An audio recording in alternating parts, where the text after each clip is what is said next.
जनपद मुजफ्फरनगर में मेरठ रोड स्थित विकास भवन में उत्तर प्रदेश राज्य ग्रामीण आजीविका मिशन के कर्मचारियों ने 8 सूत्रीय अपनी मांगों को लेकर अनिश्चितकालीन धरना प्रदर्शन किया। राष्ट्रीय ग्रामीण आजीविका मिशन में ग्रामीण महिलाओं की सशक्त, सक्षम एवं स्वप्रबंधित संस्थाएं तथा स्वयं सहायता समूह, ग्राम संगठन, क्लस्टर लेवल फेडरेशन, ब्लॉक स्तरीय फेडरेशन बनाकर उनके सामाजिक, आर्थिक एवं व्यक्तित्व विकास के साथ स्थायी आजीविका संवर्धन के विभिन्न विकल्पों को उपलब्ध कराकर गरीबी से बाहर निकालने की केंद्र एवं राज्य सरकार की अति व्याप्त महत्वाकांक्षी योजना है, जिसके अंतर्गत स्टाफ को 12वीं शासी निकाय एवं अधिशासी निकाय में अनुमोदित मॉडल HR पॉलिसी का लाभ प्रदान कराने की मांग को लेकर कर्मचारियों ने अनिश्चितकालीन धरना प्रदर्शन किया, जिसमें पीड़ित कर्मचारी हरि ओम ने जानकारी देते हुए बताया कि जब हम लोगों को उत्तर प्रदेश सरकार द्वारा भर्ती किया गया था तो हम लोगों को HR पॉलिसी, इंटरनेट भत्ता, मोबाइल भत्ता, सैलरी आदि सुविधाएं देने की बात कही गई थी, लेकिन किसी निजी कंपनी के हाथों में हम लोगों को सौंप दिया है और ना तो हम लोगों को HR पॉलिसी,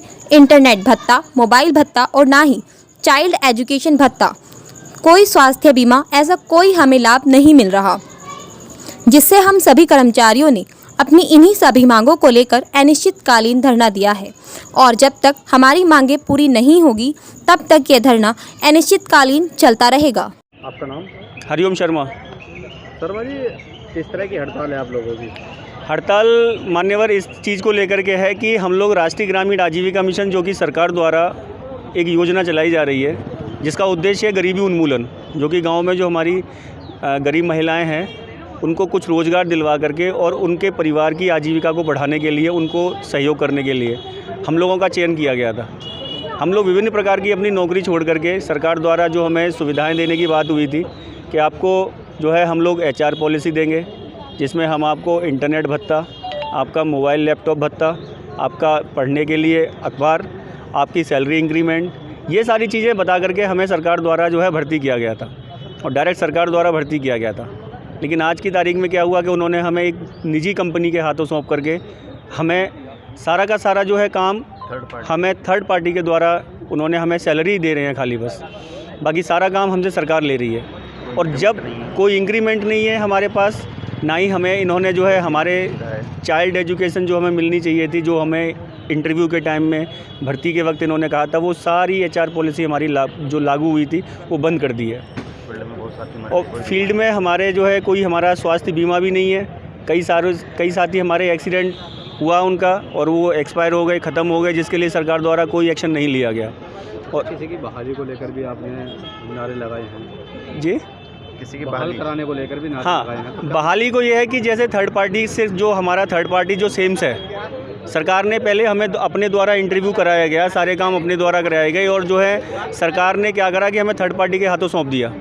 थर्ड पार्टी का काम सिर्फ इतना है कि वो हमें सिर्फ़ और सिर्फ तनख्वाह देती है, इसके अलावा ना कोई काम हमें बताती है, ना वो हमसे कोई काम पूछती है। सारा का सारा काम हमारे से सरकार करा रही है। तो सरकार हमें विभागीय संविदा पे क्यों नहीं ले रही, वो थर्ड पार्टी को कमीशन और वो सारी चीज़ें क्यों दे रही है? अच्छा, आप लोगों की अगर मांगें पूरी नहीं होती, हाँ, तो आप लोगों की हड़ताल कब तक चलेगी? देखिए, हमारा जो धरना है ये अनिश्चितकालीन है, जिसका कोई समय नहीं है, क्योंकि हमें शांतिपूर्ण हम लोग धरना अपना प्रदर्शन कर रहे हैं। ना हमने किसी स्टाफ को, ना हमें जो हमारे जो कार्यकर्ता हैं, जो हमारे ग्रामीण क्षेत्र में जो महिलाएं, हमने किसी को कुछ भी नहीं कहा है। हम लोग शांतिपूर्ण अपना धरना कर रहे हैं। धरने के दौरान आपकी किसी अधिकारी से बात हुई?